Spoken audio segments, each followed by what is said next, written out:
Ah, os tempos de colégio. Jogar bola, esconde-esconde no recreio. Fazer alguma coisa errada e ser levado pra diretoria. Os primeiros amigos, as primeiras paixões. Aquela época em que a gente só precisava se preocupar em ir bem nas provas, apresentar um trabalho aqui e ali e mais nada. Até que de repente... Começou o mês de outubro e começou a corrida também, né? Por uma vaga na universidade. A vaga dos sonhos na faculdade pública mais disputada do país. Se preparando. É hora de prestar o vestibular. A cabeça do adolescente, que já não é das melhores no quesito tomar grandes decisões, entra em um turbilhão de ansiedade e incertezas nos últimos anos do ensino médio. Eu tô em dúvida entre três. Eu quero engenharia, mas eu também queria história e eu quero física. Eu estava tão perdida que eu acabei prestando vários cursos diferentes e dentre eles eu prestei medicina. Alguns têm a sorte de saberem desde cedo o que querem. Outros não fazem a menor ideia e acabam escolhendo qualquer coisa que acreditam que tem a ver com as suas habilidades. Eu achava que eu era uma pessoa criativa, eu gostava de biologia, eu gostava de história, geografia, não era uma pessoa de exatas, então eu achava que eu tinha que seguir por um caminho relacionado a essas matérias, né? Ou escolhem algo que dê dinheiro. Ou pior, são induzidos pela família a seguirem uma determinada carreira. Infelizmente, por mais que a gente tente convencer do lado contrário, há uma pressão da família que faz com que esse jovem adoeça. De verdade, assim. Muitos jovens doentes justamente porque não podem decidir nem o próprio futuro. E claro, tem também aqueles que enfrentam desafios ainda maiores para conseguirem chegar até o vestibular. No caso, a maior parte dos brasileiros. Eu sempre estudei em escola pública, né, desde o maternal. Eu tinha 7 anos e eu e a minha irmã éramos as únicas alfabetizadas na sala inteira. As histórias são diferentes umas das outras. Os dramas também. Mas o destino dos estudantes brasileiros é o mesmo. E é sobre esse momento turbulento que eu vou falar aqui hoje. Além de discutir se o modelo que temos é o mais justo e se o nosso sistema educacional deixa o jovem bem preparado para o futuro.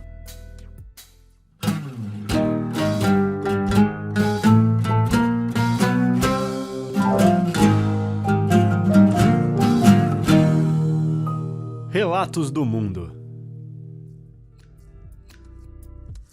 Eu começo com a história da Vanessa. Ela já foi um dos casos daqueles que não tinham certeza do que fazer pelo resto da vida.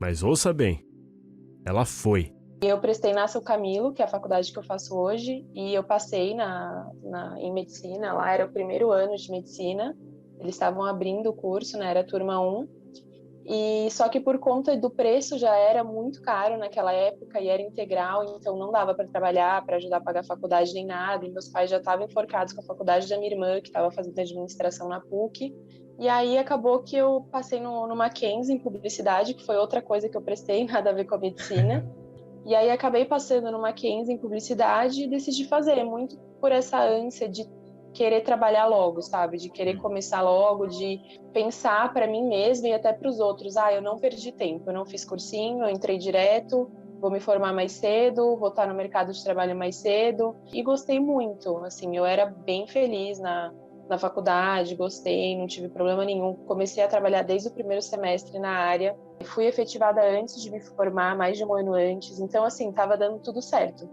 E aí eu comecei a trabalhar em empresa, né? Fui efetivada na Lenovo, na época que fazia computador, enfim. Depois mudei para Samsung, aí por fim mudei para Electrolux. Mas eu sempre fiquei com aquela pulga atrás da orelha da medicina. E tudo que eu fazia no meu tempo vago era relacionado à medicina. Então, assim, eu tô aqui sem fazer nada. Eu vou assistir um vídeo X de uma cirurgia. Eu fazia esse tipo de coisa. O pessoal achava que eu era louca. Então, eu assistia seriado disso, o documentário. Eu ficava sempre vendo isso porque eu gostava, me interessava, achava incrível. E aí, até no trabalho, o pessoal começava até a brincar, né? Falar, qualquer coisa que acontecia, fala com a Vanessa que ela é médica. Porque qualquer assunto que surgia assim, eu ficava falando, mas eu li tal coisa, mas eu vi isso, eu vi tal remédio, eu vi tal coisa. Então, começou a ficar engraçado. O pessoal falando, vai falar com a Vanessa que ela é médica. Chegou um momento em que as brincadeiras no trabalho da doutora Vanessa deixaram de ser motivo de risada. Mal sabiam seus colegas que alguns anos depois poderiam chamá-la de doutora Vanessa de verdade. ainda com um sorriso no rosto, mas dessa vez de orgulho. Mas é um longo caminho para o topo se você quer rock and roll. Quer dizer, espera, isso é AC/DC. É um longo caminho a percorrer se você quer passar por uma mudança como essa. Eu não me via mais velha fazendo o que eu fazia. Apesar de, assim, tô ganhando bem, tô gostando, tá ok. E não gostava, eu tava infeliz. Eu acordava todos os dias infeliz, de domingo era uma depressão, era horrível. Falam que existe uma crise dos 27 anos, né? Pra mim bateu, foi exatamente com os 27 mesmo. Aí eu acabei indo procurar ajuda, fui fazer terapia. Eu falei, eu pensava quando eu era mais nova em fazer medicina, mas assim, na próxima vida eu faço, eu acho incrível. E aí ela falou, mas como assim, que próxima vida? Tá doida? Aí eu falei, não, já tô velha, imagina começar agora, largar tudo, eu já fiz pós-graduação, já tipo, não dá, né? Aí ela falou, como assim não dá? Começa a pensar com carinho, começa a pesquisar, ver como é que funciona. Eu falei, nossa, mas imagina, eu não lembro nada da escola, vou ter que voltar pro cursinho. E aí foi justamente o que eu fiz mesmo, eu paguei a prova, fui fazer, fui péssima, né? Fiquei lá em 1000º lugar. Aí eu falei, nossa, eu vou ter que correr muito atrás, eu vou ter que fazer cursinho, vai ser mais longo do que eu imaginava. Eu vou ter que tomar essa decisão e vai ser isso. E aí foi o que eu fiz, né? Eu tava trabalhando ainda, e aí eu tirei férias, fui viajar, e aí eu falei, eu vou decidir nessa viagem, vou pensar se eu vou fazer isso mesmo, o que eu vou fazer. E aí não tive dúvida, falei, é isso que eu quero. Não adianta eu querer fazer outro curso na área, ou fora do país, ou qualquer coisa do tipo, que daqui 2 anos eu vou estar infeliz de novo, eu quero fazer medicina. E aí, quando eu voltei, eu conversei com os meus pais. Meu pai foi a pessoa que ficou mais chocada, assim, que falou, não, você tá louca, vai jogar tudo fora. Tanto investimento, sabe? Tanto esforço para fazer, para pagar sua faculdade, você já tá numa carreira, tá tudo certo. Aí eu falei, não adianta, eu vou fazer e vou dar o meu jeito. E aí eu comecei a fazer cursinho à noite, que era só um cursinho, era lá no ângulo também, que na verdade era só aquela parte de revisão. E aí eu saía do trabalho e ia pro cursinho à noite, mas isso foi pouco tempo, foi uns 3, 4 meses. E aí eu já tinha avisado no meu trabalho, né? Quando eu voltei de férias, eu chamei a minha chefe para conversar e falei, olha, eu vou precisar da sua ajuda, eu quero sair, eu não aguento mais ficar aqui, eu não quero mais ficar aqui. Já sabia que eu estava insatisfeita, eu fiquei lá 6 anos, né? E aí eu falei para ela, eu quero sair porque eu vou fazer medicina. Dela quase que eu perdi. Você falou, o quê? Você tá doida? Imagina. Eu falei, não, é isso e eu vou sair. Eu queria sua ajuda para, na verdade, ser mandada embora, para conseguir pegar o dinheiro e poder pagar as coisas, porque só sei lá quando agora eu vou ganhar dinheiro de novo e trabalhar, né? E aí ela não levou muito a sério, né? Ela falou, tá bom, a gente vê. Aí 1 mês depois eu falei com ela de novo. Eu falei, olha, eu preciso da sua ajuda, eu vou começar o cursinho. E eu vou sair daqui no horário, não vou mais poder ficar além do horário, vou sair 6 horas em ponto. Não importa se tem reunião, se não tem, eu vou precisar fazer isso para chegar a tempo. Aí ela caiu na real. E aí esse processo durou mais ou menos 9 meses. No final, em janeiro, ela conseguiu me mandar embora. E aí eu comecei a fazer o cursinho no ângulo para medicina, que é integral de segunda a sábado. E aí acabou que eu consegui entrar na faculdade que eu queria, que era São Camilo, porque eu fiquei com ela na cabeça desde os 18 anos, né, que eu tinha entrado. E aí eu entrei, fui fazer, tô fazendo agora, tô no 3º ano, tô amando.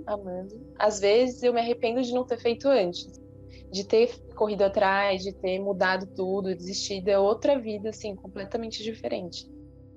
Não tem como saber se o caminho seria tão difícil assim se a decisão tivesse sido tomada 10 anos antes. O que a Vanessa pode dizer é que a experiência foi um de seus maiores aliados nessa jornada. Eu enxergava, acho que um pouco diferente do que o pessoal de 18 anos que estava lá. Querendo ou não, eu tinha 10 anos a mais do que eles, né? Já tinha trabalhado, tinha tido chefe, já tinha um pouco mais de experiência de vida. E eu acho que isso me ajudou muito nessa parte da maturidade, de ter calma, de me organizar, de saber estudar. Não precisei ficar batendo cabeça um tempão, né? E que eu sinto que para eles acontecia muito isso, né? Eu fiz amigos no cursinho, amigas, e elas sofriam bastante emocionalmente também, assim, de chorar. Algumas delas tiveram que desistir porque os pais deram um ultimato, falaram, ou você entra esse ano, não vou pagar mais um ano de cursinho, e aí desistiu, mudou de curso. Eu aproveitava as aulas, assim, aula de história, de geografia, para mim era muito incrível, né? Não era a mesma coisa que na escola, que você tá meio lá que é obrigado e você não tem noção do mundo, né? Depois que eu saí da escola, eu já vivi tanta coisa E aí você vê uma aula de história, vê uma aula de geografia, até de matemática, português, coisas mais simples. Depois de ter visto mais coisas do mundo, você fica mais interessado, é muito mais legal, mais interessante, entendeu? Você consegue enxergar a situação mesmo. Hoje, no 3º ano de medicina, a Vanessa consegue ver como tinha percepções erradas sobre a escolha de uma carreira e inclusive sobre suas habilidades. Eu achava que talvez por algumas matérias que eu ia mal na escola, que eu ia pior, assim, física e tal, eu achava que não poderia ser médica, porque eu sempre ouvia que médico tinha que saber tudo de todas as matérias e ser excelente em tudo. E aí eu cresci também com isso na cabeça e eu achava que era impossível. Eu acho que eu até admirava tanto a profissão também, porque eu falava, nossa, eles têm que saber tudo de tudo, né? E não é bem assim, você vai aprendendo, você vai adaptando. A gente sabe que muita coisa que a gente aprende na escola a gente não usa mesmo no dia a dia, independente da profissão. O que pesou mais na minha decisão é o fato de eu querer trabalhar logo. E na medicina não era possível. Além de ser a faculdade muito cara, eu tinha que ficar integral. Não tem como você trabalhar fazendo medicina. Realmente é o dia inteiro. Os meus pais falavam um pouco também, principalmente meu pai. Falava, faz uma coisa normal, assim, administração, economia, uma coisa que você mais genérica, que aí você consegue trabalho fácil. E tanto para mim quanto para minha irmã foi assim, né? A gente acabou fazendo opção baseada nisso, assim, uma coisa mais geral para a gente conseguir trabalhar, arranjar um emprego mais fácil. Mas medicina não é um curso dos mais fáceis de entrar. E se ela não passasse logo de cara? Lá para setembro eles começam a fazer as provas de bolsa, né? E aí eu fazia todas. E aí eu tinha conseguido um percentual bom. E aí para garantir, você já paga a matrícula e tal. E aí eles têm esse plano de, se você passar numa faculdade, eles te reembolsam 100% do valor. Então eu já estava até matriculada para o próximo ano, para caso eu não passasse, né? E eu achei que eu não ia passar, porque assim, a concorrência era muito grande mesmo e muito difícil. E aí você entra no cursinho, você vê gente que está lá há 3 anos, tem gente que está há 5 anos. E aí você bate um desespero, você fala, meu Deus, será que eu vou entrar com quantos anos? Não dá para esperar tudo isso. Na sociedade do imediato, 10 anos valem por 100. Mas na sociedade do bem-estar mental, o tempo é relativo. E é nessa sociedade que a Vanessa se encontrou, no alto dos seus 28 anos. Não dá pra ver, mas eu fiz muitas aspas na palavra alto. De qualquer forma, a Vanessa é um exemplo raro de alguém que teve a coragem de fazer uma mudança radical de profissão nessa idade. Eu não aconselho você a deixar um escritório de contabilidade para se tornar um ginasta olímpico aos 28. Mas em outros casos eu aconselho. A Vanessa também. Pensar que ainda tem muita coisa pela frente, né? A gente tem essa mania de pensar que tá tarde ou que tá velho, mas pensa quantos anos você ainda tem trabalhando. Se a pessoa tá com 30 anos e, sei lá, ela pretende trabalhar até os 70, 70 e pouco, cada dia tá indo até mais velho, né? Uhum. Ela ainda tem pelo menos, sei lá, uns 40 anos ali, né? Trabalhando, pensa, 40 anos da sua vida que você vai estar trabalhando com algo que não te faz feliz, que você vai acordar todo dia insatisfeito. Isso não reflete só na nossa saúde, né, mental, emocional e física, reflete em todas as pessoas à nossa volta também, né, os nossos relacionamentos, amigos e tudo mais. Tem que parar e pensar, tirar um tempo para você, principalmente, que seja um tempo sozinho em casa, que seja uma viagem, algo que você consiga identificar dentro de você o que você gosta. Me ajudou a ler livros sobre o assunto, pesquisar na internet, ver vídeo, ver gente falando, ouvir podcast. Isso me ajudou bastante. Me ajudou a tomar decisão e ver que não é impossível, né? A gente tem a tendência de achar que com a gente, com os outros dá certo, com a gente não vai dar. Ah, não, comigo é diferente. E não é, né? Se você parar para pensar, se esforçar e acreditar que você consegue fazer, você consegue sim. E vale muito a pena, né? O dia que eu saí do meu emprego para começar o cursinho foi um dos dias mais felizes da minha vida. Eu saí de lá com um sorriso de orelha a orelha. Era até chato, porque eu passava nas baias falando tchau e o pessoal, nossa, você não vai nem disfarçar. Eu falava, gente, não tem como, eu tô muito feliz, né? Todo dia eu assisto aula, por mais que a gente tá online, tá difícil, é mais chato, vamos dizer assim, eu assisto aula todo dia de medicina com brilho no olhar, sabe? Acreditando, falando, eu não acredito que eu tô nessa cadeira assistindo essa aula e que no futuro eu vou ser médica. É o que eu sempre quis, assim, às vezes é meio surreal. E se não for isso, eu achei que era medicina, e não é, tudo bem. Pega mais um tempo, olha com calma de novo, pesquisa. Hoje tá fácil entrar em contato com as pessoas, com o profissional da área que você se interessa e vai fundo, assim, dá para fazer. A gente acha, esqueci tudo, já faz 10 anos que eu me formei. mas é só relembrar, na verdade. Você não vai aprender do zero. Você vai assistir a aula e falar, é verdade, eu já vi isso. A Annali estudou quase a vida toda em escola pública. Mas a história dela eu conto em detalhes mais pra frente. De qualquer forma, na hora de decidir o curso que queria, não foi fácil. A vida inteira eu queria ser médica, porque eu acho que eu tinha essa idealização mesmo de mudar de vida. Desde a 4ª série eu falava que eu queria ser médica. Quando eu entrei no ensino médio, a gente teve, né, uma atividade ali, uma dinâmica para dizer quais eram as nossas aspirações. Eu coloquei medicina. No 2º ano, teve a Semana na Empresa, né, um projeto que o colégio tinha de colocar os estudantes nas empresas ou locais para experimentar aquela profissão por uma semana para saber se realmente era aquilo. E aí eu fui para o Hospital Mandaki, fiquei uma semana, acompanhei cirurgia, fui na UTI, acompanhei o dia a dia no pronto-socorro. Foi uma semana fantástica, assim, eu nunca vou esquecer. No último dia, nós tivemos uma reunião com os médicos, né, para fazer perguntas, né, sobre a profissão. E aí, uma coisa me chamou a atenção, né? Nenhum deles era casado, nenhum deles tinha filho. Eles trabalhavam em plantões surreais, assim, cargas de trabalho muito, muito grandes. E aí aquilo me frustrou muito, porque eu falei, cara, não quero isso pra mim. Eu quero viajar, eu quero ter meus amigos no final de semana, eu quero casar, eu tenho essa vontade, sabe, de casar, ser mãe. Depois mudou, mas na época eu tinha muito isso. E aí eu desisti e eu passei o 3º ano inteiro sem saber o que eu queria fazer. Tanto que eu não me inscrevi na FUVEST, nem na Unesp, nem na Unicamp, porque você tinha que colocar qual curso você queria. E eu não tinha um curso, então eu só me inscrevi no Enem, porque o Enem, o processo seletivo era via SISU. Então, a partir da sua nota, você se inscrevia no SISU e escolhia o curso. Então, eu teria mais tempo para pensar. Quando saiu a minha nota do Enem, eu fiz super desencanada. Foi uma semana depois de Porto Seguro, eu fui de trancinha, de tererê, fazer vestibular, super desencanada. Mas eu acho que eu não tinha o peso.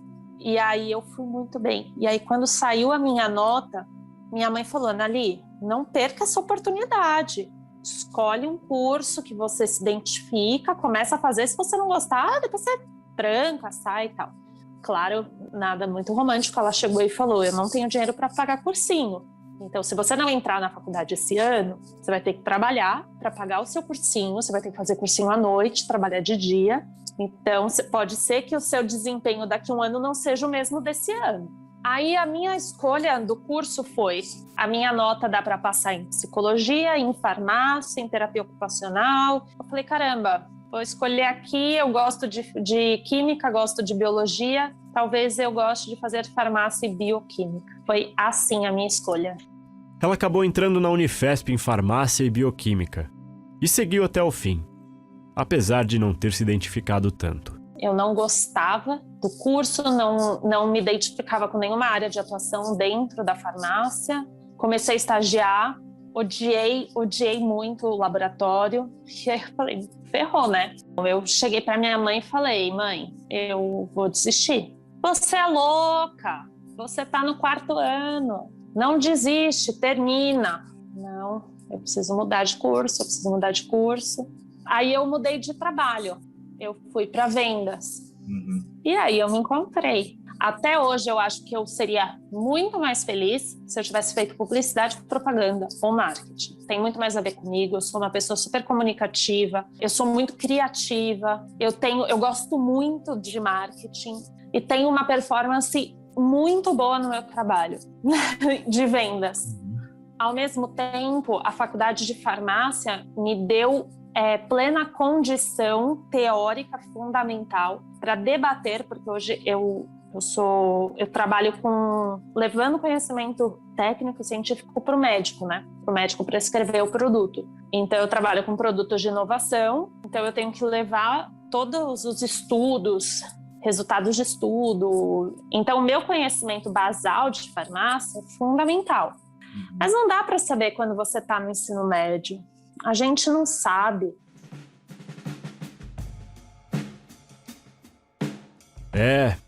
Dúvida é algo que a maioria dos alunos de terceiro ano tem em comum quando o assunto é vestibular. Mas para esses casos existe um lugar específico que pode ajudá-los. Um lugar que muitos estudantes de medicina chamam de segunda casa por uns bons anos. O cursinho. Seja para quem está em dúvida, ou quem tem tanta certeza a ponto de conseguir estudar por mais de 5 anos nele, o cursinho é uma etapa importante para disparar em uma carreira. Ou até para te ajudar a decidir o que realmente quer fazer. Pode parecer uma tortura, mas quem já passou por essa vida e não viveu um ano de cursinho, não sabe que ele vale muito mais que todos os anos que a gente passou nas escolas. Na parte da educação, claro. O lazer não é o mesmo. Dificilmente tem um playground no pátio, assim.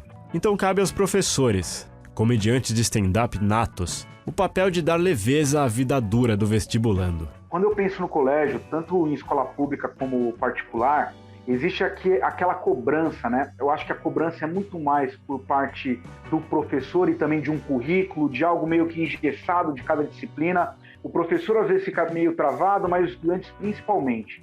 Assim, há uma obrigação para fazer trabalhos, provas, então o tipo de ensino se torna um pouco chato demais. Assim, no cursinho há uma metodologia bem diferente, né? O professor ele consegue trabalhar de uma forma mais sintética alguns conteúdos que de certa forma são trabalhados durante 1 mês, 2 meses ali na escola, no ensino fundamental. Ele trabalha em uma aula, né, já mostra exatamente para o aluno o que é mais importante e ainda consegue fazer uma piadinha, consegue fazer uma brincadeira, consegue uma interação maior, e isso que faz toda a diferença, né? Por isso que eu acho que a metodologia de cursos pré-vestibulares, não todos, mas ajuda sim a deixar o conteúdo um pouco mais leve, um pouco mais atrativo, envolvente. É uma descontração, eu acho que faz parte do jogo e é o que vai também trazendo tranquilidade para esse aluno, né? Ele começa a perceber que conteúdos tão complexos se tornam simples dependendo do professor, da didática que ele tem. No colégio eu não via tanto, né? Eu lembro quando eu era aluno, a obrigação era tanta que eu acho que criava-se uma barreira, né, do professor, o contato do professor do aluno quase não tinha essa interação. E no cursinho isso faz parte, né? O professor está debatendo com os alunos, né? Tá tirando dúvidas até nos corredores, a gente vê isso muito aqui, né? Eu acho que assim, essa proximidade, ela também é valiosa nesse momento aí, né?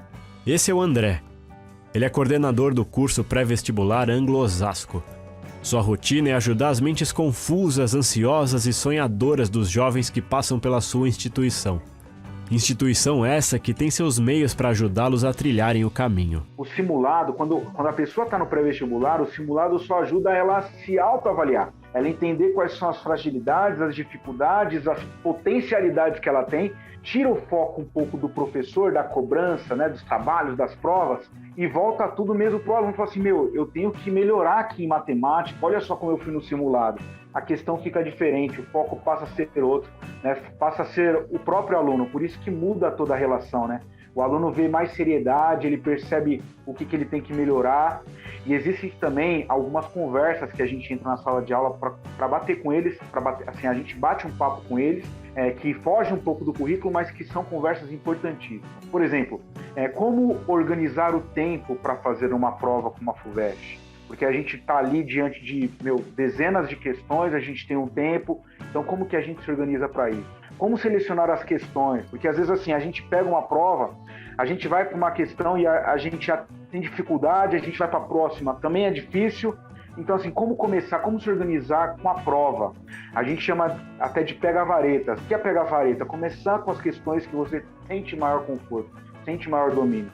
Por exemplo, você gosta muito de história, não vai começar por matemática, começa pela prova de história, sente um pouco mais de confiança para começar a fazer outras disciplinas, vai escolhendo melhor as questões, vai administrando melhor o tempo. Esses simulados ajudam eles também a administrar a própria ansiedade, a conhecer as próprias fragilidades, que eu acho que esse é o grande X da questão.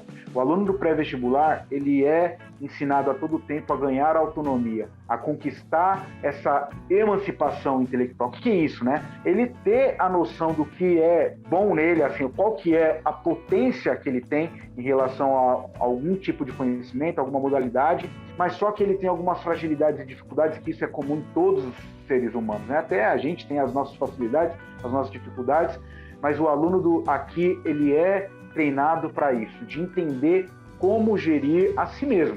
Além de um ensino diferenciado, e uma metodologia específica que ajuda o jovem a se sair bem na hora H do vestibular, os cursinhos também estão preparados para lidar com o emocional do adolescente que acabou de virar adulto. Aqui no Ângulo, né, em especial, a gente tem o SOP, né? Serviço de Orientação Profissional e de Estudos. Então, o aluno ele tem essa conversa mais técnica com o psicólogo que vai mostrar para ele o caminho melhor para ele se organizar para estudar, ou também pensar na perspectiva profissional, né, o caminho a seguir para o futuro. Aqui no Ângulo Osasco, né, que são 5 unidades, né? Osasco, Grande Aviana, Alphaville, Butantã. A gente tem essas 5 unidades e o serviço acontece em todas as 5 e, pelo que eu sei, já há 20 anos acontece essa orientação de estudo. Convenhamos que o vestibular não é uma fase que nós lembramos com aquela saudade gostosa de... bons tempos aqueles em que eu passava 15 horas por dia estudando para ir bem em uma prova no final do ano com todas as matérias que eu tive que aprender na escola. Se o sistema é justo ou não, nós vamos discutir mais pra frente. Por enquanto, ficamos com as palavras do André. Eu acho isso muito cruel, cara. Geralmente, assim, 13, 14 anos, cara, imagina a responsabilidade que colocam no ombro, nas costas desses jovens. E é uma realidade que a gente vê aqui, e eu acho que essas crises que acontecem entre os adolescentes, crise de ansiedade, problemas de personalidade, acontece muito por conta disso, né? Essa carga tão pesada que vem das famílias em relação aos filhos, e tem muitos pais que definem para os filhos o que seguir no futuro. Você vai ser médico e não tem conversa, você vai ser advogado e não tem conversa. Isso é cruel demais. A maturidade, né, 20, 25 anos, ainda é um tempo, eu acho que é curto para decidir o futuro profissional. É por isso que a gente vê tantos profissionais frustrados hoje em dia. Pessoas que seguiram numa profissão por conta, às vezes, do dinheiro, né, que talvez, né, na cabeça, falam assim, não, eu vou seguir esse caminho porque eu sei que vai dar dinheiro. Chega segunda-feira e fala assim, não, segunda-feira eu vou ter que trabalhar. E aí chega a sexta e fala, sextou, né, agora sim, tô livre, né, eu tenho que comemorar essa minha vida. Gente, assim, eu acho que é muito melhor você decidir não pela profissão em si, mas pela valorização pessoal, o que você quer exatamente, não escolha por dinheiro, né, essa maior furada. Então, acho que aí é o segredo. Eu acho que, assim, ser feliz no trabalho.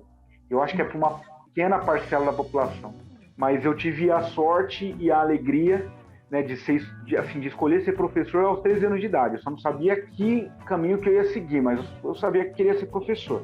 Meu pai queria que eu fizesse direito, que eu fosse advogado e tal. Meus irmãos que fizeram engenharia falavam para mim, o que você vai construir sendo professor?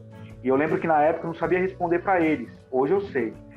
Eu sei muito bem o que eu quero ser sendo professor, sendo educador, né? Eu quero educar, eu quero formar pessoas, eu quero contribuir para uma sociedade mais justa, igualitária. Mas o Enem, a FUVEST, ou qualquer uma das centenas de provas distribuídas no final dos semestres, não são as únicas opções que os jovens brasileiros têm. Quem consegue investir um dinheiro a mais pode arriscar atravessar as fronteiras para fazer uma faculdade fora do país. É o caso da Bia. Ela, especificamente, já estuda fora do país há 2 anos e agora está aplicando para as universidades que mais lhe agradam. E o sistema nos Estados Unidos, no Canadá e na Europa são bem diferentes. É mais ou menos assim. É mais fácil ela explicar. O primeiro passo de tudo é ter certeza que suas credenciais e o que você faz é compatível com o que tem lá fora. Basicamente, para os Estados Unidos, como é que você começa, né?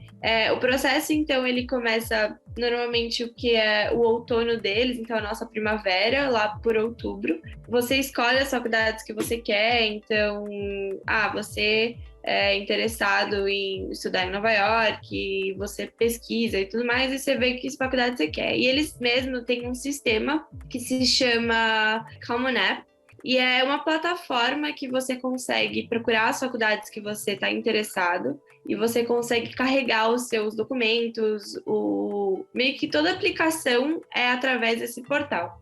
Da maior parte das faculdades, pelo menos. Algumas nos Estados Unidos, elas não estão dentro dessa plataforma e você tem que aplicar diretamente pelos sites. Mas é um processo diferente do Brasil, eu acho que bem direto, assim. Você quer aplicar para tal faculdade, você vai lá e aplica para essa faculdade, sabe? Você não precisa obrigatoriamente fazer uma prova que aí dessa prova você vai descobrir que faculdades você passou, assim. Normalmente as pessoas precisam fazer esses testes que são conhecidos como SAT, ACT, TOEFL, IELTS, que são testes de língua e matemática. Então, são testes gerais para todo mundo, parecido com o Enem, assim, só que eu acho que ele é um pouco mais simplificado. E você, com essa nota, você vai ter que colocar essa nota, mais a escola que você tá, suas notas, do seu currículo mesmo, tudo isso nesse portal, esse Common App, que aí é onde você vai ter acesso às faculdades e elas vão ter acesso a você também. E até mesmo depois que você já acabou a escola, você pode aplicar por esse perfil, desde que você tenha, cada faculdade tem um requisito, né? Esse ano, por causa do Covid, acaba que elas estão fazendo um negócio chamado Test Optional, então você não precisa colocar as suas notas de nenhum desses testes, como SAT, IELTS, a menos que você seja internacional, que é o meu caso, então você precisa garantir que você sabe falar inglês. Mas, sem ser isso, uma redação, suas notas da escola, idade, todas as suas informações pessoais.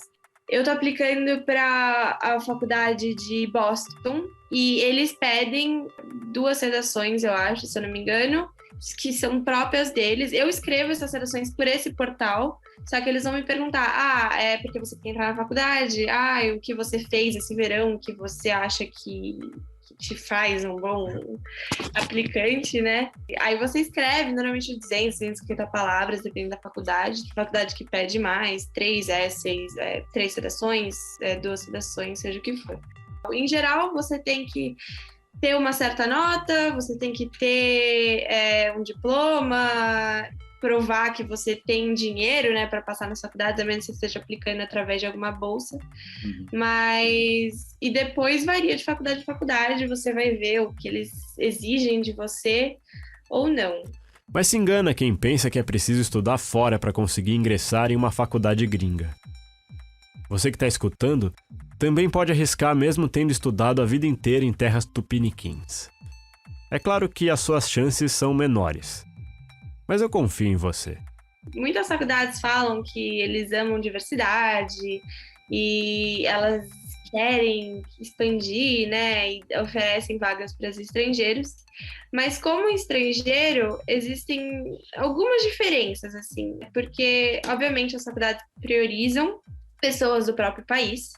Não é uma cota, assim, mas é como se tivesse uma porcentagem de gente de fora que eles vão aceitar. Então, eu acho que a competição já é muito maior. Aí, na hora de aplicar em si, você tem que ver se o que você tem. Então, no meu caso, esse diploma que eu faço, ele se qualifica para muitas das faculdades, mas tem faculdade que você talvez precisa passar por algum tipo de curso, algum tipo de processo para ser aceito também. Você precisa ter um certo teste de inglês, então faculdades vão falar, você precisa ter 1000 pontos nesse teste, e se você não tiver, então, tchau.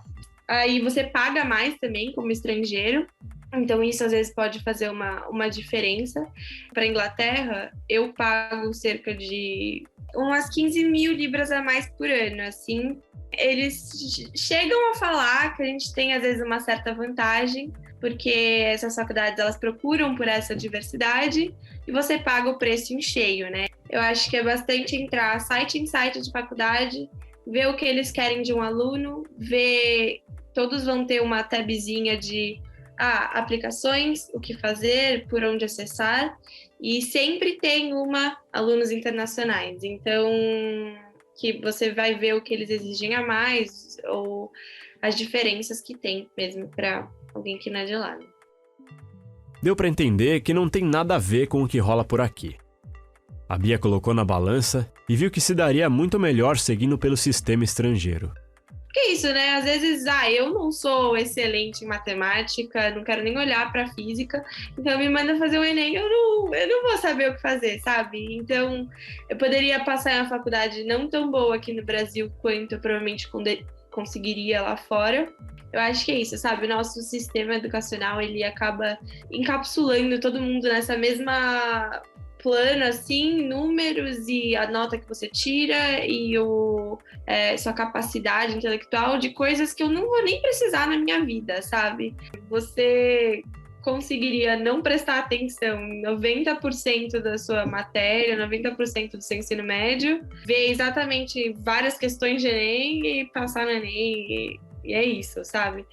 Não força tanto você a ser uma pessoa, né, um intelectual, seja o que for, mas só meio que decorar um ABC. Enquanto eu vejo lá fora, como até mesmo o currículo que eu já tinha, é uma coisa muito mais personalizada e que eu acho que me interessa muito, assim. Logo quando eu comecei o colegial aqui no Brasil, que eu fiquei assim, eu acho que eu não tenho capacidade para isso, assim, nem capacidade, né? Mas eu acho que não é isso o jeito que eu gosto de estudar, sabe? Que é algo prazeroso, mas eu acho que acaba tirando um pouco desse prazer. Por exemplo, eu mesma não tenho física já acho que há uns 3 anos e, sabe, é algo que eu, quando eu fui para um currículo já internacional, eu poderia optar a não fazer, porque é isso, as faculdades, elas vão considerar talvez aquela nota que você teve naquela prova que é parecida com o Enem, só que é só matemática e inglês. Não tem mais nenhuma matéria, e vão considerar, se você quer fazer história, então, no meu caso, no sistema que eu faço, eu tenho que ter história como uma das minhas matérias, porque afinal é isso que eu estou aplicando, e eu tenho que ter uma certa nota na minha matéria de história. Só que, às vezes, eles exigem um pouco de inglês, e se você está fazendo direito, talvez eles exigem um pouco de psicologia, alguma coisa do gênero, economia, talvez um pouco de matemática. Só que é isso, sabe? É focado no curso que você quer fazer.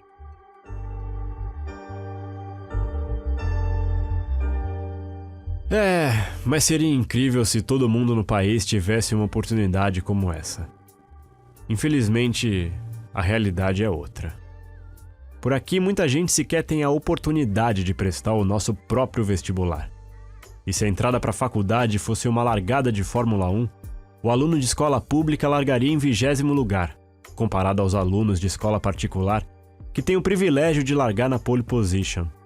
A Anali largou em 20º e foi direto pro pódio. Eu sempre estudei em escola pública, né, desde o maternal. Foi uma opção mesmo da minha mãe, porque ela acreditava muito no ensino público. Quando eu entrei na primeira série, aí não passou a ser escolha. De fato, os meus pais não tinham grana para bancar. A gente morava em Natal, numa região super pobre, e aí a gente estudava numa escola que não tinha nem paviamento na rua. As turmas eram vários alunos de várias idades na mesma sala, porque não havia tanta distinção, sabe, por idade. E eu lembro que, assim, a gente, em um ano inteiro da escola, foi alfabetização, só que eu já era alfabetizada, né, eu já lia, já escrevia. É porque a minha tia, irmã do meu pai, ela era professora de português. E aí, quando eu tinha 4 anos, ela resolveu que ia me alfabetizar, ia me ensinar a ler. Então, eu aprendi com ela, e não foi na escola. Porque não havia muito ensino, de fato, que contribuísse com a minha evolução, sabe? Após o falecimento do pai, ela veio com a mãe e as 2 irmãs para São Paulo.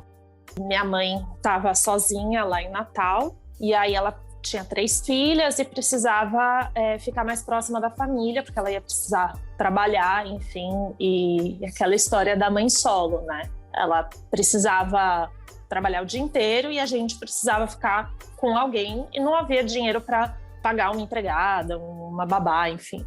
Aí eu estudei num colégio aqui no Ipiranga, Visconde de Itaúna, que tinha um sistema com bastante resquícios da ditadura militar. Isso era em 2001, assim, só para localizar aí no tempo. Imagina, em 2001 ainda resquícios da ditadura militar numa escola. Até aí é 2021 e temos resquícios da ditadura no governo. Mas enfim, assim como acontecia em Natal, só ela sabia ler na sua sala da 3ª série. A realidade também era parecida. Como a gente vê até hoje, a criança ia para a escola porque ela precisava comer, ela precisava de um lugar para ficar enquanto os pais trabalhavam. Não necessariamente ela estava na escola para estudar. Então, assim, até a 3ª série, eu só tive aulas de português e matemática. Eu não tive aula de história, geografia, ciências, não. Na 4ª série, eu me mudei para um colégio no Jabaquara, chamava Nelson Pimentel, e lá eu fiquei até a 8ª série. E lá eu tinha aula de história, geografia. Eu vou falar algumas coisas que eu me lembro, assim, que aconteceram bem marcantes. A escola que eu estudava entrou num projeto de receber alunos da FEBEM. Ainda tinha esse nome, eles pegavam alunos da FEBEM e inseriam, né, no nosso meio. A gente não sabia quem eram, para eles estudarem, e eles passavam a semana, depois eles voltavam. E era uma forma de reintegração na sociedade daquelas crianças. Só que aí, apesar de ser um projeto super bacana, eles estavam inseridos no mundo em que muitas vezes o pai estava preso, a referência, né, a criminalidade era muito presente na vida deles, então não havia outra referência. Então aconteciam crimes dentro da escola. Então, assim, professores eram roubados, tinham carros saqueados, tinham celulares roubados, tinha um sistema de tranca nas salas, que era assim, uma chave que abria todas as portas. Roubavam essas trancas para poderem roubar as mochilas, né? E assim, na escola pública, você vai roubar o quê? Você vai roubar bilhete único, lanche, R$1, R$2. Não tinha iPhone, iPod, não tinha isso. Com relação a professores, sempre faltava, sempre, assim, eu lembro que a gente tinha um negócio que chamava aula vaga. E era uma aula que não tinha, eles não tinham um professor para preencher aquele espaço. Então, a gente ia para a quadra e ficava lá até a hora de retornar para uma aula que tinha professor. Então, eu fiquei muitos anos sem aula de matemática, muitos anos sem aula de ciências. Eu tive uma professora de história, ela era do movimento MST, e ela foi perseguida, então ela saiu. E aí a gente ficou sem professor de história. Foi uma trajetória do ensino fundamental com muita defasagem de ensino. Os professores, quando apareciam, eram bons, apesar de não terem uma didática das melhores. Mesmo assim, a Anali mergulhou nos livros até onde podia e desenvolveu uma autonomia de estudos que rendeu a ela uma vaga em uma escola particular. Na 8ª série, eu participei de alguns processos seletivos, fiz cursinho vestibulinho para escola técnica, porque era uma das opções mais promissoras, né, dentro do universo público. Existia um projeto da coordenadoria de ensino da região que ficava a minha escola, que eles selecionavam um aluno por escola daquela região para participar de um processo de bolsa no Santa Maria. Então, a escola dava um nome de um aluno que estava na 8ª série para concorrer a uma bolsa ao ensino médio. E aí, por conta dessa minha trajetória na escola, de sempre ler muito, eu sempre era a melhor aluna, né? Na escola pública. Melhor aluna, autônoma, uma pessoa que buscava conhecimento, eu lia muito e tal. Aí eles me indicaram para participar dessa vaga. E aí, quando eu fui, imagina, assim, eu não tinha coragem de ir no banheiro da minha escola.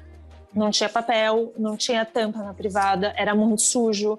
Eu nunca, assim, eu já cheguei a fazer xixi na calça, porque eu me recusei a usar o banheiro da escola. E aí, quando eu entrei no Santa Maria para fazer o processo seletivo, eu falei, isso não é normal. Assim, porque o Santa Maria é um colégio muito bonito, muito grande, muito arborizado, com banheiros espelhos enormes, lindos e parece de shopping. E eu fiquei maravilhada. Eu falei, cara, eu preciso estudar aqui. E aí eu fiz o processo seletivo para a bolsa. Fui eu mais 20 alunos de escolas públicas de São Paulo nesse mesmo esquema. Um indicado por cada escola. E aí nós fizemos uma prova de português, uma de matemática e uma redação. E aí quem fosse melhor ganhava a bolsa. Ela fez a prova e entrou. E lá dentro levou o choque de realidade, assim. Estudar no Santa Maria para uma menina que morava na periferia, que tinha estudado a vida inteira em escola pública. Tinha uma realidade muito diferente da realidade das pessoas que estudavam naquele colégio. Não era fácil, assim, porque a primeira conta que veio foi do material, né? O material do ensino médio era muito caro. E aí minha mãe falou, eu não tenho dinheiro para pagar. A gente vai ter que desistir. Eu falei, não, mãe, pelo amor de Deus. Vamos dar um jeito, eu não posso desistir dessa bolsa. E aí recorreu a parentes, deu um jeito. Aí começa o convívio e aí você começa a frequentar as casas das pessoas, você começa a ver o período de férias que todo mundo viajava para o exterior, enfim, e eu nunca tinha saído do Brasil. A Anali disse que quando entrou no ensino médio não sabia o que era apartheid. E para sorte dela, entre ela e seus novos colegas de classe alta, não teve nenhum tipo de separação. Uma coisa que foi importante na minha trajetória no Santa Maria foi o acolhimento das pessoas, de fato. Nunca ninguém me discriminou por eu não pertencer àquela classe social. Claro que eu não tenho a pele negra, eu não tinha nenhuma característica física que justificasse uma discriminação, né? Então não vou dizer que a minha condição seria a mesma de uma outra pessoa, mas eu nunca fui discriminada. Isso foi fantástico. Só que a melhor aluna da escola pública era uma aluna muito mediana no Santa Maria. E foi desesperador, porque eu não podia reprovar, porque se eu reprovasse, eu perdia a bolsa. Então, quando fechou o primeiro bimestre, minha mãe foi chamada. E aí eles falaram, olha, a gente entende que ela vem de um ensino muito defasado, mas não dá. Ela vai precisar se esforçar muito mais que os outros, obviamente, mas ela vai precisar recuperar essas notas. E aí eu estudava muito, muito, assim, surreal. Eu via que o pessoal chegava no dia da prova, nem sabia que tinha prova, assim, sabe? E eu tinha virado a noite estudando. Eu virei uma nerd, assim, absurda. E foi muito exaustivo, muito exaustivo. E eu estudava muito para ser uma aluna mediana.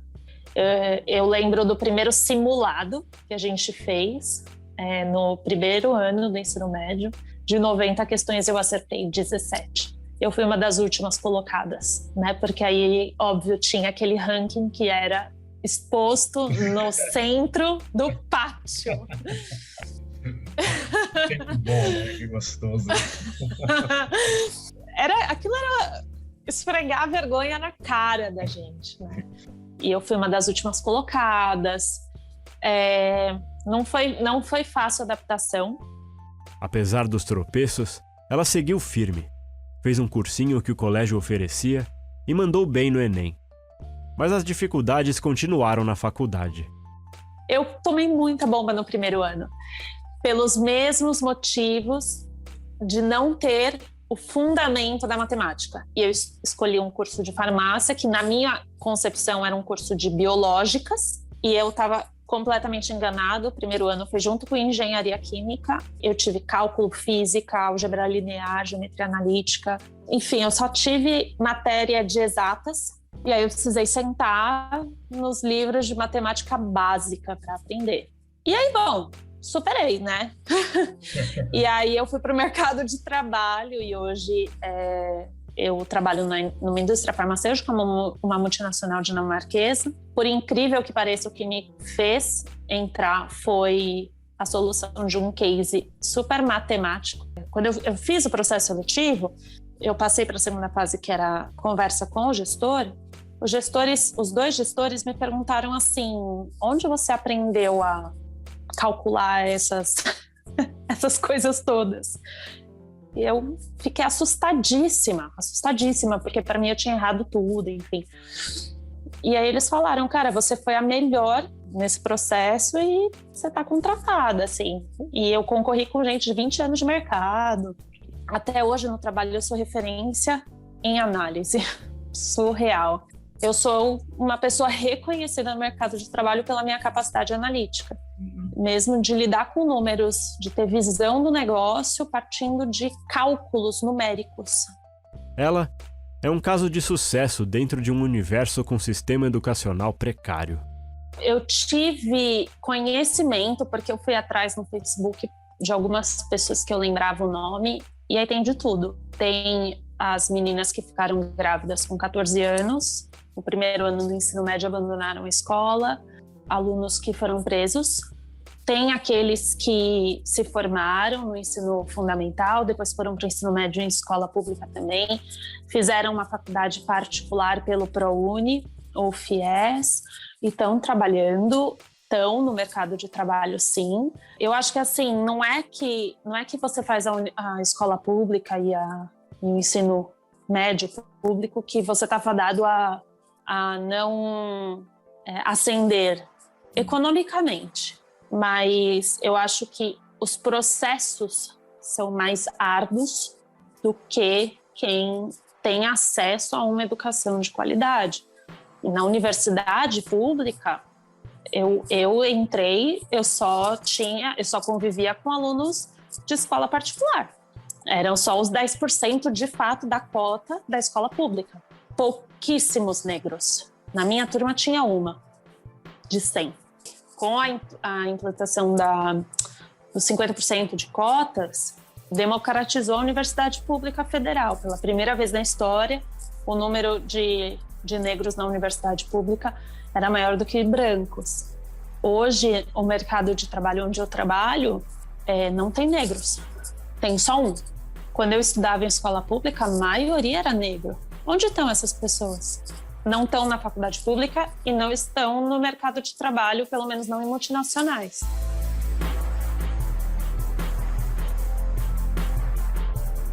Depois de ouvir tudo isso, uma pergunta que fica é se o nosso sistema de vestibular é justo. A resposta unânime dos meus convidados é não. Por diferentes motivos. Agora, na minha idade, eu tô com 31. Os amigos que eu tenho da idade próxima, a maioria está passando por uma crise também existencial de trabalho, de escolha que acha que não tinha que ter escolhido isso, que está fazendo.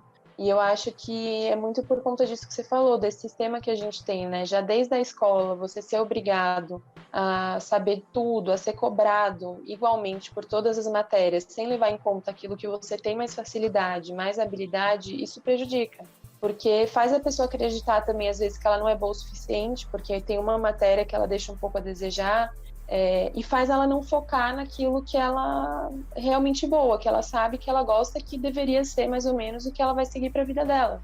E acho que muito essa questão de ter a pressa, de você sair da escola e já ter que fazer a faculdade. Na faculdade de medicina, muitos professores falam isso, que as pessoas não deveriam sair da escola e entrar direto na faculdade de medicina. Elas deveriam ir trabalhar. Tem professor que fala, gente, vai trabalhar, vai ser frentista no posto, vai trabalhar no supermercado, vai fazer qualquer coisa para você viver antes de entrar numa faculdade dessa ou qualquer outra, como é nos Estados Unidos. Até pela dificuldade de pagar que tem nos Estados Unidos, né? A faculdade é mais cara ainda. A maioria dos jovens lá vão trabalhar, vão fazer alguma coisa, vai trabalhar na loja do bairro, vai juntar dinheiro, vai viver um tempo antes de entrar numa faculdade. Todo o sistema de educação ele é bem excludente, ele é seletivo, né? Tanto que a gente fala que o vestibular é um processo seletivo. Então, você não avalia todo o histórico, toda a evolução daquele aluno. Porque eles iam ver como eu me esforcei para aprender os conteúdos, sabe? Quantos livros eu li, quantas redações eu fiz e como foi a evolução dos meus textos. Então, eu não acho justo, até mesmo porque você pode estar num dia ruim, você pode estar super estressado, pressionado, né? No dia do vestibular, e isso pode atrapalhar muito.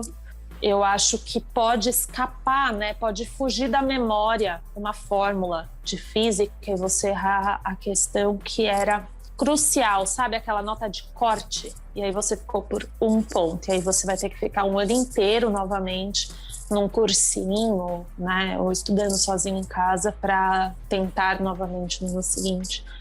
Olha, falar em justiça quando a gente pensa em educação no país, cara, e a gente fala, olha, eu falo de uma posição muito confortável, né? Imagina, estamos falando de um curso pré-vestibular, da qualidade do ângulo e tudo. isso não é barato, né? A gente começa por aí, né? Há um abismo social muito grande que mostra para a gente, infelizmente, que há uma divisão da sociedade. A elite, infelizmente, que tem acesso aos melhores meios informacionais, conteúdos e tudo mais, e uma grande massa de pessoas que ali ficam à mercê, infelizmente, das condições que são colocadas aí pelos estados e municípios. Falando do ingresso, então, no ensino superior, por mais que a gente tenha tido alguns avanços aí nos últimos anos, eu vejo agora, nesse momento atual, um retrocesso novamente.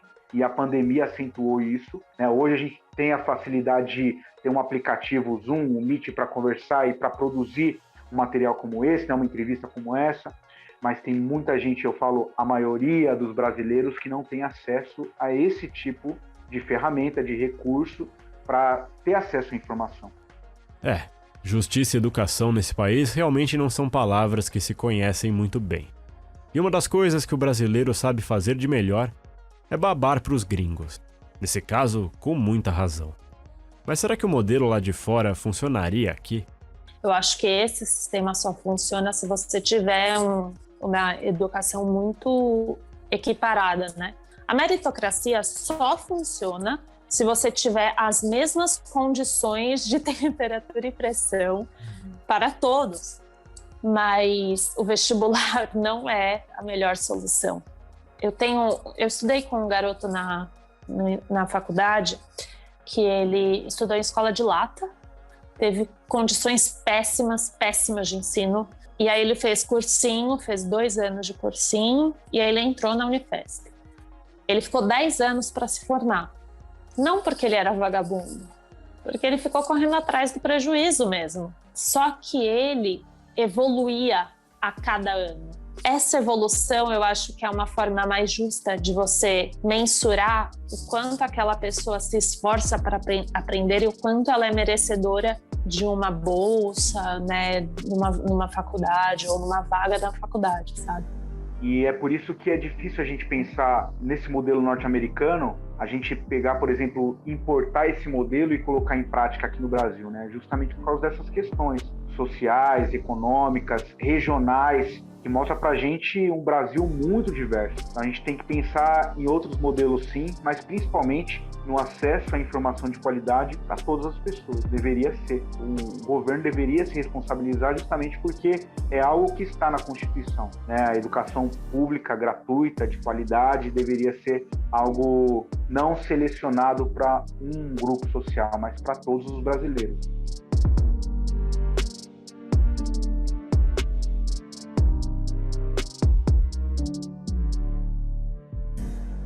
Pois é, a gente sonha e almeja viver em um país onde a educação é levada a sério, para só assim começar a pensar se o nosso sistema de vestibular é justo ou é injusto.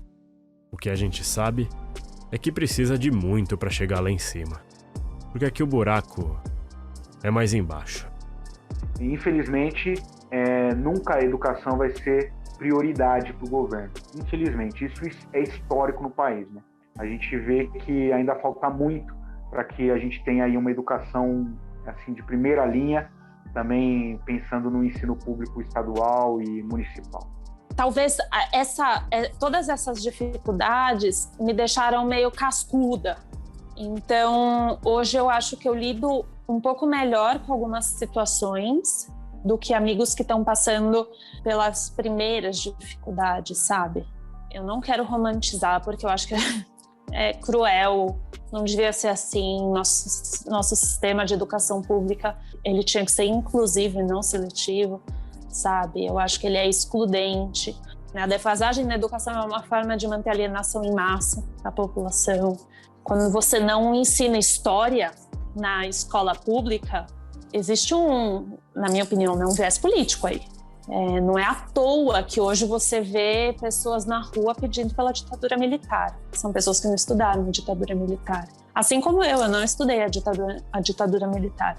Eu não estudei na escola pública, eu estudei no ensino médio. Mas a minha visão da escola pública é que existe um projeto mesmo de sucateamento da universidade pública, da escola pública, da pesquisa sabe? Porque existe um interesse grande em manter esse país desigual. Não existe interesse em acabar com a desigualdade social aqui. O comum é você encontrar pessoas que estudaram em escola pública, foram para o mercado de trabalho e sendo condicionados a trabalhar com condições ruins, né, de emprego. Eles não têm condição de mensurar que aquilo é errado. Ainda mais com agora essa onda de fake news que consegue manipular muito. Quem tem educação, né, ensino, consegue identificar na leitura de um texto, interpretar que aquele texto é inconcebível que aquilo seja real. Quando eu recebo uma fake news, eu olho e falo, nossa, será?